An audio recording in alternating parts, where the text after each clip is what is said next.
2,000 years of history don't just live in Rome.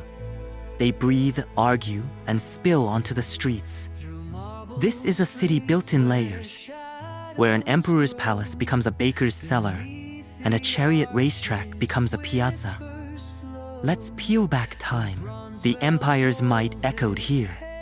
Today, the stones whisper secrets, like the hidden trapdoors that unleashed tigers, or the graffiti naming long-dead champions.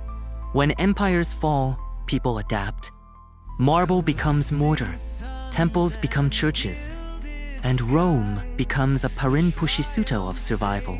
The Renaissance wasn't just art, it was a power move. Popes hired Michelangelo to outdo emperors. Every fountain, a flex. Rome never became a museum.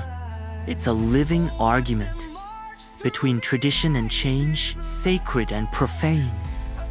The past isn't preserved here. It's participated in. Rome teaches us, history isn't behind glass. It's in the espresso you drink where Caesar died. In the cobblestones worn smooth by a million sandals. Turn a corner and time bends. Rome rewards those who wander. But with Pawpl Travel, you'll wander smarter. Skip the lines, unlock hidden gems, and let us handle the logistics, so you can focus on making history